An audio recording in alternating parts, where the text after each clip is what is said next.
Okay, guys, it's October 21st, Tuesday, and we are at the 21st day of the government shutdown. Is it reopened? Did those people open it last night?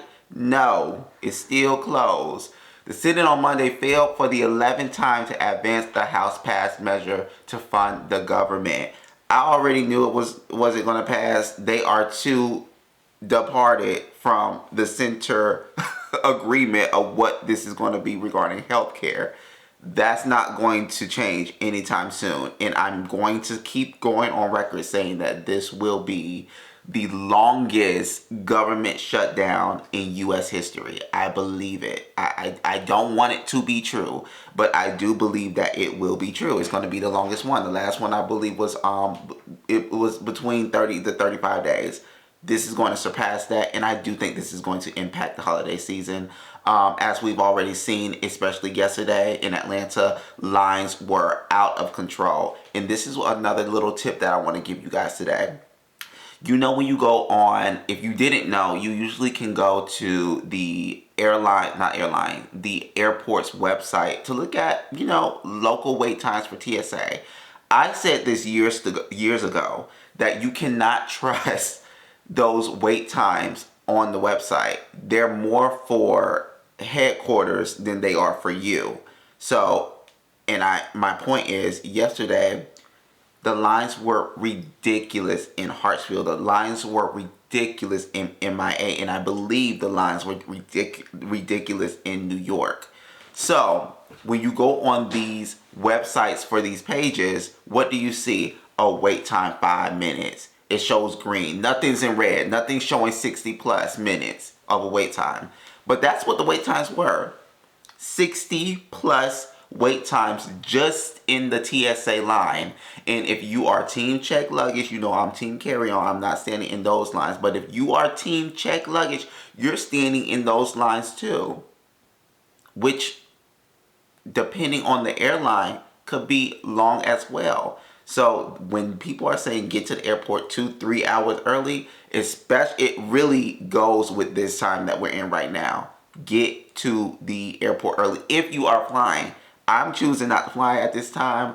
Too much is going on, and we're about to get into this crazy story in a minute after I finish up with this government shutdown situation. It really changed the show today because I have something to say about this. So another thing that was interesting yesterday, over the weekend, I learned that they wanted to bring a bill. I need to stop saying y'all help me. I need to stop saying I'm gonna try to do it today. Starting now. I'm gonna try to stop saying Okay. I'm probably gonna say it again, but we're gonna try. Over the weekend, there was a bill that was, brought up by Senator Majority Leader John Thune. And in that bill, I think that this is great because they're trying to find a way to keep paying essential government workers during the government shutdown. That bill I do see passing. Unfortunately, they did not hear it yesterday. They were supposed to bring it up to everyone yesterday. They did not, so nothing moved. It was supposed to be heard yesterday and then voted on today and hopefully enacted by tomorrow. But it wasn't heard yesterday. Hopefully it's heard today. We will see, but I am following that. It's not blocked or anything. They just haven't brought it up yet, just so you know.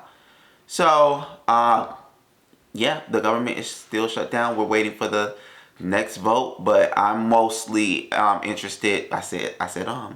I'm mostly interested in hearing about the bill that will bring these payments back to these government officials, because that's really what we want. Once that happens, they can figure out this healthcare situation, which is really important as well.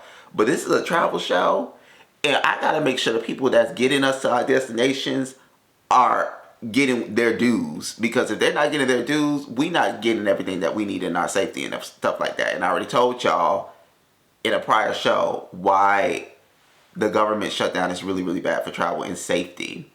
Pause. A lot of comments, I don't respond to every single comment, especially when one of my videos just goes crazy, I just stop, because sometimes I'll read something that really makes me upset. So I tend to just ignore the comments at that point.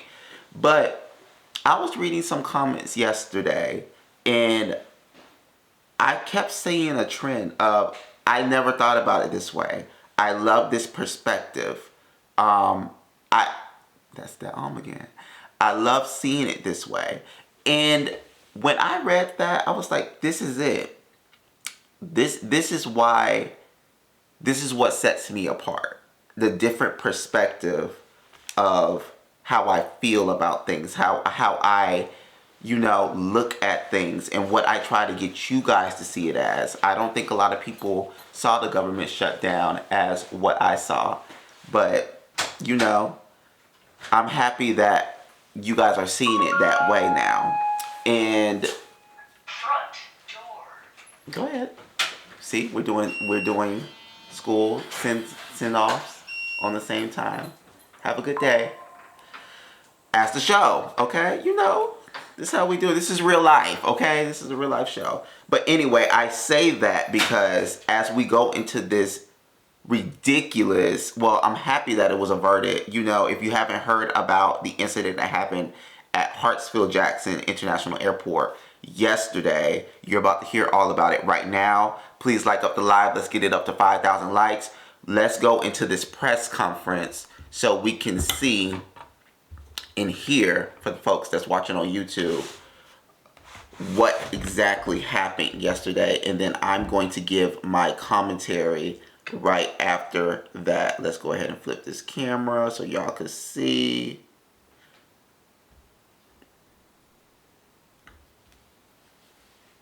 Here is the press conference for the incident that happened yesterday at Hartsfield-Jackson International Airport that prevented or averted a potential mass shooting in the atrium level of the airport. And so now I will turn it over to our police chief, Darren Shearbaum, to be able to give you more details about all of the aspects of this situation. Chief, thank you, Mr. Mayor. Good afternoon, everyone. Appreciate you all being here. As the mayor stated, we are here today to announce an arrest of an individual that posed a threat to our airport, but also to note that because of the community, in the case of the family, as well as the joint collaboration of law enforcement, that a tragedy was indeed averted. The Atlanta airport, the busiest in the world, most efficient, remains safe. Each and every day we have a range of resources in place to keep the airport safe, including our special response team and the many officers that are assigned there. That team trains regularly for scenarios just like today. And I want to thank the men and women of the airport for their response. We have taken in custody and have under arrest a Billy Cagle, age 49, resident of Cartersville, Georgia. At approximately 9:40 this morning, the Atlanta Police Department was alerted by the Cartersville Police Department of a potential threat at the airport. Cartersville Police Department was alerted by the family of Mr. Cagle that he was streaming on social media, that he was headed to the airport, in their words, to shoot it up. And the family stated that he was in possession of an assault rifle. What we didn't know is that Mr. Cagle had already arrived at the airport. In fact, we know that he arrived at 9:29, going to the South Terminal, and that he entered the airport shortly thereafter at 9:31. At that time, we do not believe he was armed. He entered the South Domestic Terminal, and from video we will show you he seemed to be very interested in the TSA check-in area, which you can see was heavily crowded with travelers. At approximately 9:54, officers of this department, armed with a photograph of Mr. Cagle and being provided up-to-date information from their sergeant as she spoke to the Cartersville Police Department and a family member, was able to locate Mr. Cagle and take him into custody. He had arrived at the airport in a Chevy flatbed pickup that was part of the lookout provided to us by Cartersville PD. That vehicle was parked immediately outside. When we went to that vehicle, we found inside a Springfield AR-15 assault rifle, a 5.56 St. Victor model with 27 rounds of ammunition. We did have a tragedy averted today. I, just a short while ago, spoke to two officers of this department and thanked them, because if it were not for Officer Gibson and Officer Banks, and if it were not for their Sergeant Jones that was providing them, I do believe that Mr. Cagle was headed back to his truck to retrieve it, and I do believe he was likely to use that weapon inside the crowded terminal that he had just seen. We are working closely with the District Attorney of Clayton County, District Attorney Mosley, and we have charged Mr. Cagle with a count of terroristic threats, criminal attempt to commit aggravated assaults, possession of a firearm in the commission of a felony, and possession of a firearm by a convicted felon. We're here today briefing you on a success and not a tragedy because a family saw something and said something. A family knew they had a family member in crisis. They knew they had access to firearms, and they were on social media. This is something we've seen across the country time and time again. Social media postings, people with an awareness, individuals with access to a firearm. But today, the family said something. The local police in Cartersville quickly notified the Atlanta Police Department. And the Atlanta Police Department, using its resources at the airport, took the individual into custody. So today is how it should work. Community, law enforcement, dedicated men and women wearing the uniform and trained to respond when their community needs them. So thank you, Mr. Mayor, for making sure we have the resources to keep our airport safe and keep our city safe. And thank you to the men and women of the Atlanta Police Department, particularly our airport section, for what you did today. And now I'm going to turn the podium over to our representative from Cartersville, Captain Sparaccio. Okay, I'm going to pause it there because that's the gist of what happened. Let's get this back here. Guys, I am so happy that nothing happened, that they were able to stop that before it got really, really bad. Like I said earlier in the show, the airport yesterday was ridiculously busy, and that would have been just, it would have been horrible. It would have been horrible. But the suspect has since been released from custody on bond. So I just want to give you that update. And I want to sit here for a moment and really take my time with my thoughts and digest what just happened and what has happened in the past. If you are just joining, welcome to On the Radar. This is a morning travel show giving you the latest travel news, tips, and things like that. If you missed anything in the beginning, you will be able to catch the rerun live on YouTube. Follow me over there, and also subscribe to my newsletter where I provide additional information to what was said in the videos. So, taking my time with this. When I started working at TSA all those years ago, and we went through the training, and they spoke about firearms being able to come into the airport, I never liked that. I never understood it. I didn't understand why this was allowed. Why are people able to bring guns into this area? Initially, I thought that, airports were federal buildings. Some, could be, but in reality, it's owned by the city. So I want you guys to understand we have federal rules and we have local government rules. And for the sake of this story and for the sake of what I know and where I worked the majority of my TSA career, I'm going to use Hartsfield-Jackson International Airport as the center airport that we're going to be talking about. But just let you know, it could possibly vary depending on airport. With that being said, at Hartsfield-Jackson International Airport, you are able to bring a firearm into the non-secure area of the airport. Follow me. This is why I tell folks, when I go to the airport and I see all these people with headphones, just really not aware of their surroundings, anything can happen in that area. Yes, there is police presence, and thank goodness for it, but you still have to be aware of what's going on around you. The only place that you should have headphones on is once you pass TSA. That's when you are in the clear. Once you pass TSA, you know that at this point, anyone on this side, they went through TSA, and the threat level of somebody harming me is much lower. Understand what I said? The threat level of someone harming me is much lower, not non-existent, much lower because you went through the TSA checkpoint. Anything before TSA, you need to be looking around, being aware of what's going on. You can talk to your friends, but still be aware. There's people in the atrium. They call that area in Atlanta's airport the atrium. Other airports could be different.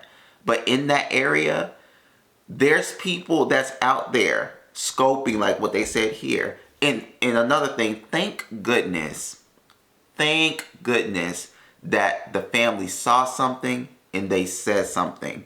This goes for anything. When you see something, you have to say something. If that family never called Cartersville Police Station and reported this man, this could have been much worse. That family actually prevented this from happening. And then the police did what they were supposed to do, and they followed through. Thank goodness for the family calling, because this would have been a mess. Like I said, the airport was busy yesterday. TSA officers internally are talking about this. And during this government shutdown, it's not making it even better. They was like, child, now we're not even getting paid. Now we got to worry about crazy stuff like this. We've always had to worry about things like this. But when it happens, it brings it back to the reality like, oh, this crazy stuff can actually happen. It's a mess. But like I said before, we have an issue with how we deal with firearms here in the United States. It's not a secret, and I just think that airports should just have a different rule. I understand that Atlanta, that Georgia is a at-will state. You can carry a firearm, but I don't know what they can do. I just don't think that those rules should follow through into airports. And if they do, here's some things that I've always thought should happen. Honestly, I never thought anyone should be inside of the airport if they ain't checked. Even that unsecure area. And this is where money gets involved. It's probably not going to happen because of money. They're not going to invest in this. But I always said that once you go to those front doors to the airport, the only time you get in there is it should be a security barrier outside there, or maybe something that kind of checks you but not fully, and then you go through the real check. But that area needs to be secure also. And I say that because, we could say, oh, they check their bag and all that kind of stuff. But just like baggage claim should not be a trust system. Do y'all notice that? Baggage claim in our airports is under a trust system. I'm trusting that when you land and you go to baggage claim, you're picking up your bag. There have been many reports of homeless people just coming into the airport, going to baggage claim, grabbing people. No one thinks about this stuff. Grabbing people items and leaving because there's no way to validate who this stuff belongs to. Once that carousel, once the airline sends that stuff off on that carousel, they don't care what happened. Make sure you grab your stuff. That should not be happening. But money, who's responsible for it? Is it the airport?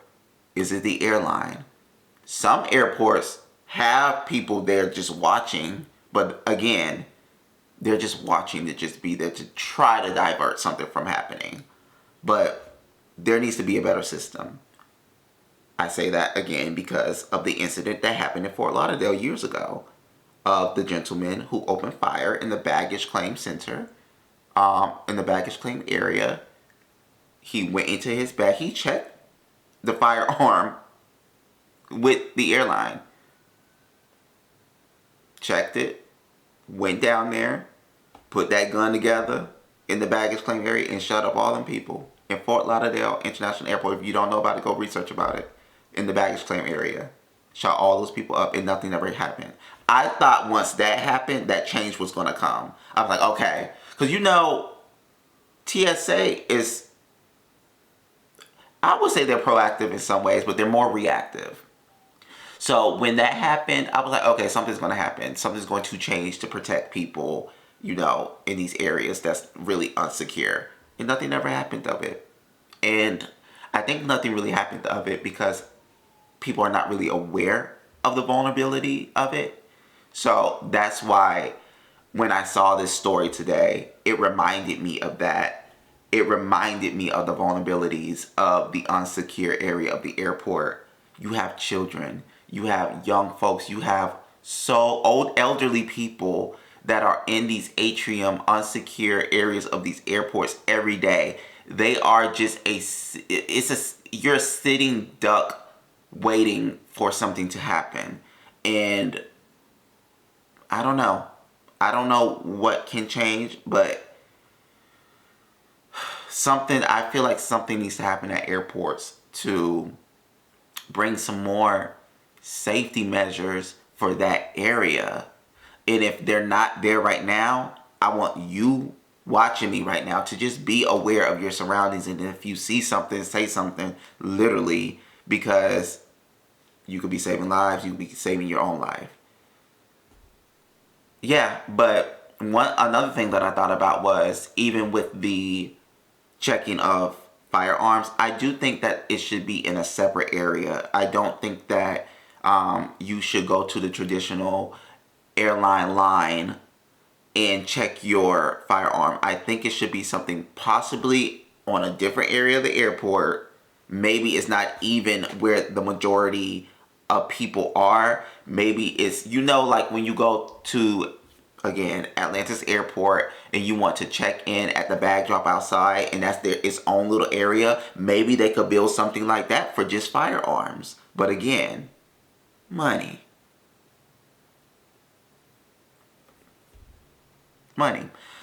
A good friend of ours right now says, I really don't think we need to be checking firearms at all. I agree with you. I don't think firearms should be on planes at all, but that's something that I already know is far from a possibility of happening. So we need to come to an agreement of something. They're not going to stop checking firearms. I don't see that happening. I would love that to happen. I just don't see it happening. But yes, I'll be following up to see what happens to this man because he was released on bond, which is kind of crazy to me. Maybe it could be a conspiracy thing because he actually didn't do anything, but everything was there. I don't see how he was really released on bond, but I'm not a law enforcer. So we'll see what happens with that. I'm going to see what happens with the government shutdown. But I just hope that you guys learn something from that little aspect. Now, going into something a little lighthearted. Whew. Child, let me take some water.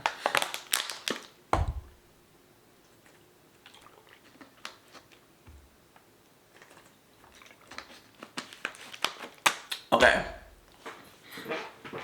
On yesterday's show, I said today's show was going to be about, when you fly first class and you get on a plane that's rink-a-dink and you're not getting your first class experience. I'm saying this from experience. This happened to me. Let me tell you a little quick story. So, for my husband, I think it was his 30th birthday. I want to say it was his 30th birthday. We were going to see Usher in Las Vegas. He didn't know we was going to Las Vegas. I surprised him. I feel like 30 is such a big age, and everybody who is turning 30 should do it big. So that was his big 30th planned by me. So we were going to see Usher in Las Vegas, and I wanted to fly first class. At this point, I've never flown first class, so I was very excited about it. I flew first class on American Airlines. First mistake. So, at the time, you were able to utilize American Airlines lounge on a first class ticket. When I went, they made this freaking clause in the terms and conditions out of nowhere. This is what kind of prompted me to start reading airline terms and conditions. It's a story about everything. So I get to the airport And we have a little sit because no. Did we have a late? I don't know if we had a layover or not. I can't remember. But I know we were sitting at the airport somewhere, and I was like, okay, this is the perfect opportunity for us to go visit the lounge. I didn't have the credit cards at the time. I didn't have any other access to the lounge at the time but this first class ticket, which was said to give you access to the lounge. So I go to the lounge area. Before we go in, they stop me. I'm like, hey, yeah, we have the first class ticket. We're able to go into the lounge. They're like, oh, they changed it to only international travel. I said, what? Yes, if you're flying first class, it has to be on an international ticket for you to be able to utilize the lounge now. I have to go back and see if they changed it or updated that, but I was so upset about that. Strike 2. Strike 3 was when we got back on this plane. We got back on the plane, and the plane was super old. Super old. The screens didn't work, and even if they did, we probably would have been watching something like, I don't know, what's that angel show that my grandma used to watch that was in black and white? How to Save an Angel, something with an angel, Touched by an Angel. We probably would have been watching something like that on that kind of television screen that they had up on there. The seats was all rink-a-dink. It didn't even go back enough. It was all chopped up like, you know, somebody's old leather chair. I was like, what kind of mess? This is a first class.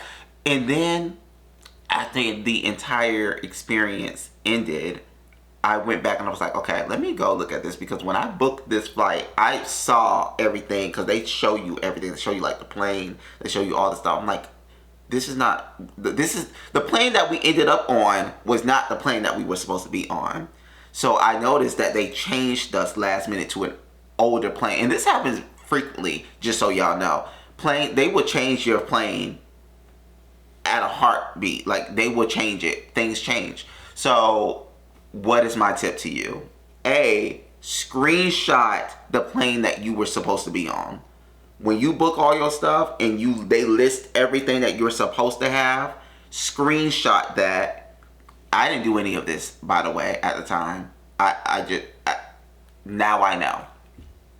Screenshot it so you know what you're supposed to have, and when you get on the plane and they switch you and you're not getting anything on that list that you were supposed to have, those are called ancillary fees. Basically, like, those are ancillary items and stuff like that. So they will reimburse you for every single thing that you did not receive while you were on that flight. Another thing, I couldn't get anything back for the lounge access, unfortunately, because it was in the contract and I did sign it, the contract of carriage. At the time, I never read those things. Now I read them for me and you, child. So just know that if you're flying first class on American Airlines, which, if you want to fly first class, don't do it on American. I don't recommend American first class. I just don't. If you're going to fly first class, definitely Delta. JetBlue has a great first class option as well. United is great. And if you want to do it really, really bad and big, Emirates, woo. Etihad, okay? Stuff like that. But just don't do what I did, okay? And that's basically what I wanted to share with y'all today. So I'm gonna list a lot of this stuff in the newsletter so you can remember, you can have it in your pocket if you need to go revert back to it. United flight coming up to Puerto Rico. Okay, go ahead. But yes, I hope you guys enjoyed the show today. Bye, YouTube. We'll see you tomorrow.